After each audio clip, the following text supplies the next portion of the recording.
Good morning, church. It's good to be with you here today. And today we want to look at Numbers chapter 11. The people begin to complain.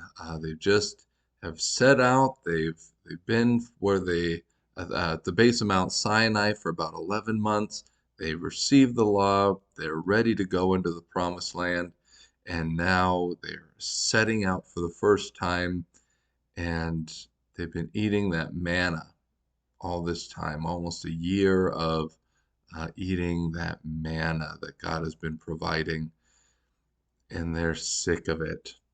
Um, I don't know what a comparable scenario might be. Maybe if you ate like the Kellogg's cereal for every meal of your life for a year, you might start to feel some of the feelings that they were having. Even though it's God's miraculous provision, they're upset and they say, can't, don't you remember the wonderful food we had in Egypt? Don't you remember how tasty it was? They kind of forgetting that Pharaoh was having them kill their children and the whip on their back and the making of bricks. Oh, they're dreaming of food and the good times that they had as slaves in Egypt. There's a song in our hearts, We Return to Egypt. My old pastor, Marty Hogan, brought that, and it's just true of us. We look back at what we had, and sometimes even the bad stuff we want again because it's familiar, it's stuff we're used to. We'll take the bad that we're used to rather than the good and the potential good that is the unknown. We can't return to Egypt in our hearts. Jesus said, "No one who sets his hand to the plow and looks back is fit for the kingdom of heaven." You can't start the work of God and then want to go away, to move back to how you used to be. There's only going forward.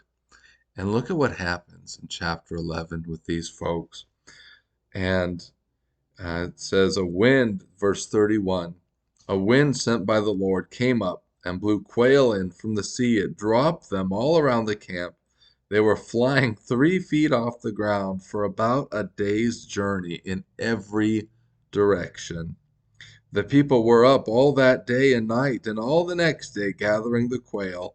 The one who took the least gathered 50 bushels, and they spread them out all around the camp, while the meat was still between their teeth before it was chewed. The Lord's anger burned against the people, and the Lord struck them with a very severe plague. So they named that place Kibroth Hattava, because there they buried the people who had craved the meat. Pretty rough, huh? They complained. God heard their complaint. Said, "Fine, have meat." And he's sent it out, and it cost them their lives for complaining about the provision that they had. And so it's very important for us to remember we don't want to complain about the provision that God has given us. It might not look exactly like we want it to. It might not taste exactly like we want it to. But God gives us enough to survive. He gives us what we need. He doesn't say that in this life you'll have mansions, you'll have banquets every day. In America, that's kind of our life. Uh, we're not hungry, most of us. The shelter we have is adequate and more than. It's more than adequate because we get to decorate it and style it and make it look nice like we want. Our provisions are wonderful. And so let's not complain against the Lord, but rather delight in what He has given us.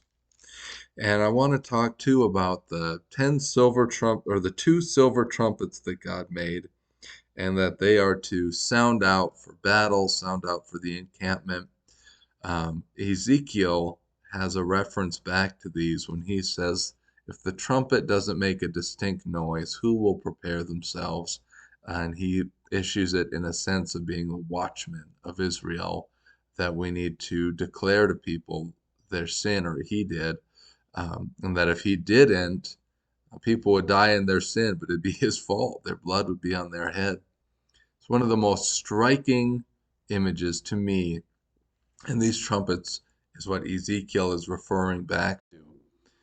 We also are trumpet sounders. We have the words of eternal life. We should be sharing them. We must be sharing them. It's a blessing that God gives us. And so we need to go out and, like Mark says, share the good news of the gospel of Jesus Christ. It's the good news that's happening. Um, Next or tomorrow, we'll have some more thoughts on what good news means. It's a really interesting word. And so I'll look forward to talking with you some more. And you have a good day, church.